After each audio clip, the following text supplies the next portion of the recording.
Hello there and welcome to Dott TV Midday News. I am Priscilla Ifani. Delta State Governor Right Honorable Sheriff Oboyewori has rewarded Master Great Chinedu Okediashi with 20 million naira for emerging as the winner of the World Spelling Bee Championship in China.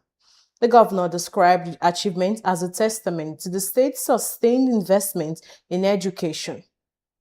He announced the cash reward in Asaba while receiving the championship trophy from the students and officials of the Ministry of Secondary Education at Government House, Asaba, the reports. Governor Borewori said the global victory reaffirmed that Delta State's deliberate investment in education were yielding tangible results. He stressed that education remains the greatest legacy parents and governments can bequeath to future generations, noting that while material wealth can be lost, education is a lifelong asset that can never be taken away.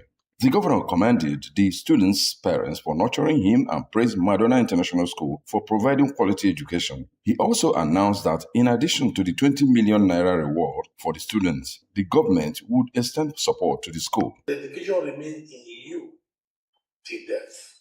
And that is the reason why we don't play with education in Delta State. His victory is not a surprise to us in Delta State. And today, Master Great Shinedu Kidashi has brought this cup, the World Cup of Spelling Bee, to us in Delta State. Shows that our investment in education is working, not only building infrastructure with our education, we are laying a very good foundation. Earlier, the Commissioner for Secondary Education, Dr. Kingsley Ashibogu, described the victory as a historic achievement not only for Delta State but also for Nigeria and the African continent. He said the triumph marked the return of the prestigious trophy to Africa, adding that the students' success was the culmination of years of determination and consistent support from the Delta State government. Ashibogu noted that the governor's financial and moral support throughout the competition inspired the team to persevere until they eventually emerged world champions in China. We are here again today to celebrate another global achievement in terms of education. This wouldn't have been possible if not for your support, not only financial support, moral support. On a daily basis, we are making calls to follow up the progress of the competition of excellence. The trophy is back to Africa. The trophy is back to Nigeria. And the trophy is here in Delta State. He also commended Governor Borewori for the massive investments in the education sector, particularly in improving teaching and learning across public schools in the state. Presenting the trophy to the governor, Master Great Chinedu Okediachi expressed appreciation for the support he received and pledged to continue working hard to bring more honors and international recognition to Delta State and Nigeria. It was the worst day, so I was actually very happy and I was very excited because I knew that I did my country well, I did my family, I did my state well. I knew that when I came back, they will celebrate me. Emeka Okonkwo reporting for Dott TV News. Delta State Commissioner for Works, Rural Roads and Public Information, Mr. Charles Aniago, has spoken on the proposed Delta State Economic Summit scheduled to hold from August 3rd to 5th, 2026 at the Dome Event Center, Asaba, with the theme Harnessing Our Strength, Unlocking Our Potentials. Mr. Aniago made this known during an interview on Dott TV's Morning Dew program, where he discussed the topic, the proposed Delta State Summit. The interview was an opportunity for the commissioner to highlight the objectives of the summit and its expected impact on the state's economic development. Again, Emeka Okonkwo tells us more. Mr. Aniago said the summit will focus on attracting investment and unlocking opportunities across key sectors of the economy, including agriculture, energies, solid minerals, infrastructure, the blue economy, and digital innovation. Well, I'm happy that you have tried to look into the thematic areas we're dealing with, of which blue economy is one of them. There's still a whole number of areas, the energy ecosystem, with this with the issue of to provide power to the companies that will be coming in, the issue of petroleum and all that. Of course, you know, we're heavy in terms of gas production. We're also dealing with issues majorly in agriculture and agribusiness. We're also putting on the table solid minerals. We are at the same time going to look at hospitality, and then of course not forgetting what you just talked about, the issue of blue economy. And ICT is also an area that we're very much interested in. Okay. The commissioner also reiterated that the summit is expected to stimulate economic growth by attracting both local and foreign investors, creating employment opportunities for Deltans, and positioning the state as a preferred investment destination. There are many others who also want to come in. Even within the state, there are a number of other persons who are also growing, local players. Awesome. So, but we are bringing in, don't forget, when we went to Brazil, our focus was how do we bring in a modern ranching. Yeah. So almost more than 25 investors are coming in from Brazil. We are going to also get into the issue of livestock. So that at the end of the day, we'll have people who can come in to discuss ranches. Not livestock as a nomadic form of cattle rearing. Livestock as a form of having a big ranch and then be able to guide us to be able to grow some of those animals. Apart from the fact that they're also encouraging our growers, they are also expanding the area of coverage. And it has given a whole lot of job to many who are taking part in that particular farm. Mr. Niago further highlighted the great potential of the blue economy to enhance food security in Delta State. He also stressed the importance of the mining sector, noting that harnessing the state's abundant natural resources would significantly boost economic growth and sustainable development. We are very, very, very fortunate in terms of what our soil supports and what we can grow in Delta, both in terms of cash crop and in terms of other crops that you could grow for the purpose of subsistence of the families and all that. While saying that the summit is expected to bring together government officials, investors, business leaders, development partners, and other stakeholders to foster strategic partnerships, the commissioner added that it will promote economic diversification, create jobs, and drive sustainable development in Delta State. He appealed to all stakeholders to support the initiative and work towards the continued growth and prosperity of the state. Emeka Okonkwo reporting for Dott TV News.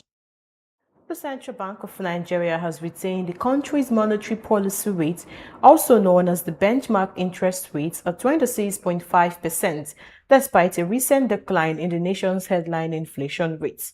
With inflation easing to 15.91%, according to the National Bureau of Statistics, many Nigerians are asking why the Apex Bank choose to maintain the current interest rate. Cynthia Adanaya completes the report. The monetary policy rate is the benchmark interest rate used by the Central Bank of Nigeria to influence borrowing, lending, and spending across the economy. Although inflation has moderated in recent months, the central bank says global economic uncertainties, persistent food price pressures, and other inflationary risks informed its decision to retain the rate at 26.5%. Some economists believe keeping the interest rate unchanged will help sustain the gains recorded in reducing inflation while preserving investor confidence in the economy. The 25% monetary policy rate in the face of declining inflation is justified on the ground that one of the major challenges facing the Nigerian economy is uncontrolled increase in prices of goods and services, which you refer to as inflation. So the idea actually is to ensure that inflation does not get out of control, because we have a lot of money in circulation outside the banking system.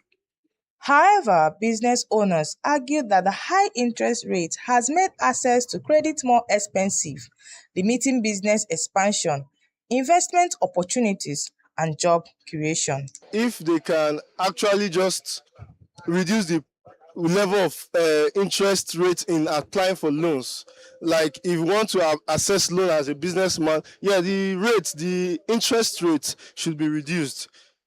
Residents also expressed concern over the high cost of living, saying they hope the decline in inflation will eventually translate into lower prices for food, transportation, and other essential goods. If inflation is dropping, is going to impact directly to the prices of commodities. That is the basic truth.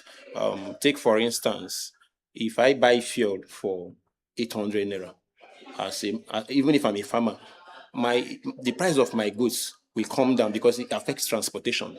It affects basic needs. Many Nigerians call for policies that will stabilize the economy, improve purchasing power, support businesses, and ease the financial burden on households. While the central bank believes maintaining the current interest rate will help preserve economic stability, many Nigerians remain hopeful that the easing inflation rate will soon lead to lower prices, improved business activities, and a better standard of living. Reporting from Asaba, Cynthia Adanaya, Dott TV News. Moving on. The federal government has inaugurated an interministerial committee to develop a new value-added tax or VAT modification order to support the implementations of Nigeria's tax reform, which took effect on January 1st, 2026. Speaking at the inauguration in Abuja, the Minister of Finance and Coordinating Minister of the Economy, Taiwo Oyedele, said the committee would create a modern VAT framework that aligns with the new tax laws and promotes sustainable economic growth. According to the minister, the committee will review the existing VAT administration frameworks, engage stakeholders, develop comprehensive list of VAT exempt and zero-rated goods and services, draft the new VAT modification order, and recommend legislative amendment where necessary. Oyedele said the new framework is expected to promote industrialization, investment, exports, innovations, food security, and energy transition while maintaining the integrity of the VAT system. The committee, made up of representatives from key government agencies and the private sector, has been given 6 weeks to submit its recommendations. Also, the Dangote Group has proposed building a petroleum product storage terminal in Cameroon to strengthen the regional distribution network of its 650,000 barrel per day Lekki refinery and expand its presence in Central Africa. The proposal was presented to Cameroon's Prime Minister Joseph Dion Ngote by the group's Vice President for Oil and Gas and Fertilizer, Devakuma Edwin. If approved, the terminal would boost fuel supply, security, support strategic petroleum reserves, and could include pipelines to reduce transport costs and environmental impacts. Although the project is still at the discussion stage, it is expected to serve Cameroon as well as landlocked countries such as Chad and the Central African Republic.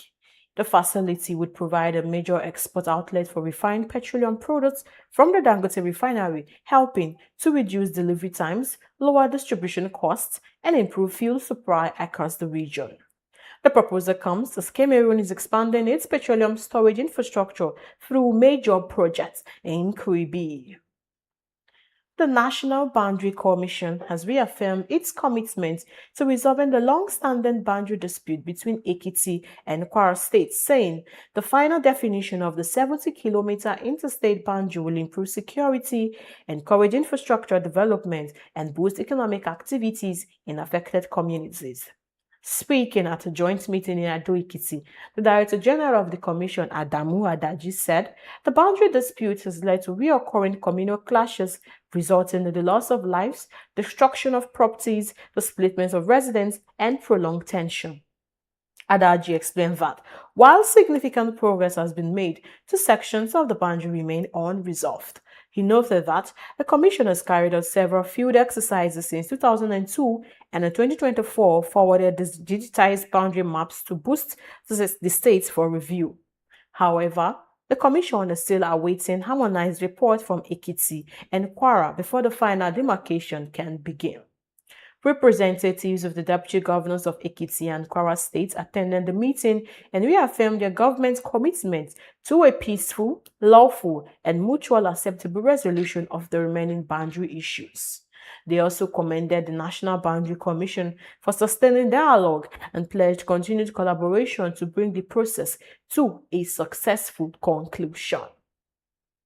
Still ahead on the media news, 1,429 Nigerians repatriated from Niger Republic. Also, voter registration ends on Sunday as INEC remains Nigerians. Plus, foreign stories coming up after this time out. Please stay with us.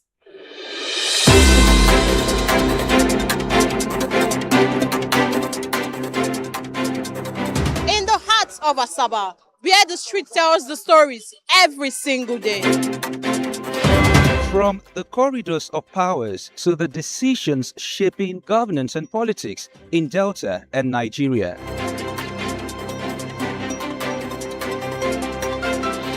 From traders counting every naira to families battling rising costs and uncertain times.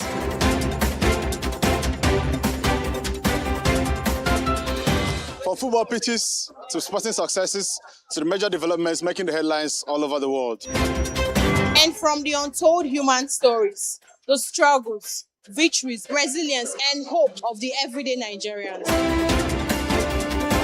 This is the news beyond the headlines.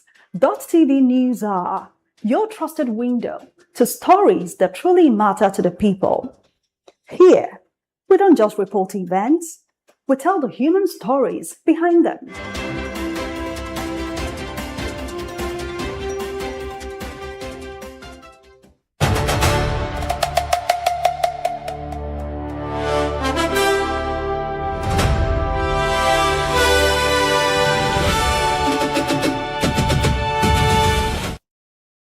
Thanks for still being there. Now to the rest of our stories.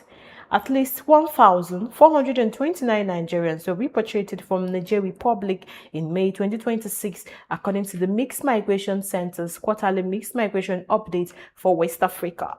The returnees included over 1,100 Nigerians who arrived by road on May the 22nd, followed by another 329 received from Agats by the National Emergency Agency. The report says many stranded migrants remain in Niger with limited access to resources as they await assistance.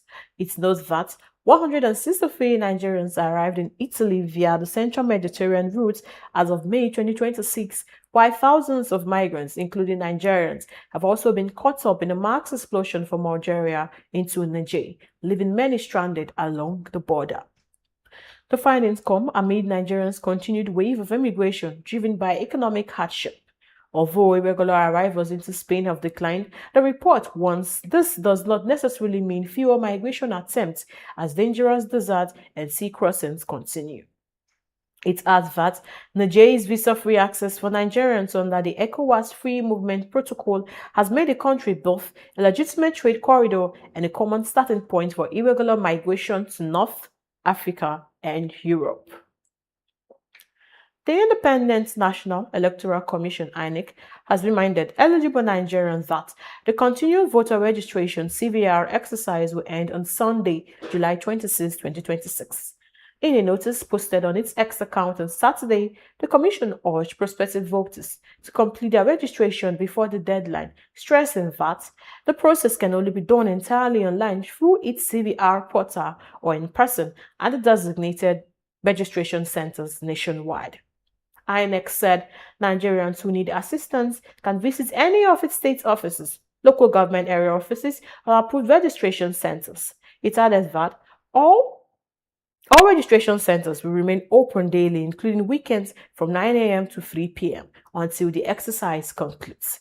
The CVR exercise is part of INEC's preparation for the 2027 general elections, allowing eligible citizens to register as voters or update their voter information for their inclusion in the National Register of Voters. The Commission urged Nigerians to take advantage of the remaining time to secure their voting rights before registration closes.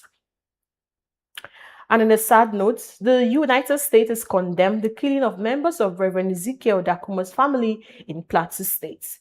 The State Department's African Bureau described the attack as horrific and called for the perpetrators to be held accountable. In a statement posted on its X on Thursday, the U.S. Bureau of African Affairs said Washington expressed condolence to the victims' families and urged Nigerian authorities to take stronger measures to prevent further attacks and hold those responsible accountable. As you may already know, 9 members of Dakomo's extended family, including a 2-month-old baby, were massacred in an overnight attack on Kum community in Rinyom local government area of Plateau State on July 12. The gunman, linked to Fulani militants, has asked for the pastors by name before opening fire on the relatives. Now, for news on the international scene, let us join Emeka Okonkwo. United States President Donald Trump has said Iran is currently in talks with the United States and is interested in making a deal, though he doubts they are ready. Speaking at the annual Correspondents' Dinner in Washington, D.C., he stated he is willing to listen but was firm that Iran cannot have a nuclear weapon because they would use it if they had it. Trump also claimed that recent U.S. military action had severely degraded Iran's capabilities, citing the loss of 250 jets and 159 boats at sea. He added that Iran now has no radar and very few drones left. The president framed the entire engagement around preventing nuclear proliferation. He reiterated that blocking Iran from acquiring nuclear weapons remains the core U.S. objective, even as diplomatic discussions are reportedly underway. Thousands of protesters gathered again in Delhi on Tuesday, a day after a police crackdown on supporters of the India's Cockroach Junta Party, a youth-led movement demanding education reforms and the resignation of Education Minister Dharmendra Pradhan on Monday. Tens of thousands of young men and women defied a police ban and attempted to march to parliament, leading to widespread clashes in central Delhi. The confrontation left at least 60 protesters injured after police used batons and tear gas and dismantled the protest stage and tents. Police reported 118 of their personnel were also hurt and 70 protesters were detained. Opposition leaders condemned the crackdown. Congress leader Rahul Gandhi called the students' demands legitimate and labeled Modi the most anti-youth prime minister India has ever had, accusing the government of avoiding debate in parliament. Emeka Okonkwo reporting for Dott TV News. That's a wrap on the midday news on Dott Television. Thank you for joining us. I am Priscilla Ifani, and you can follow us on all our social media platforms at official Dott Television. Or you can visit our website at www.dottv.tv. Thank you for joining us. Enjoy the rest of your weekend.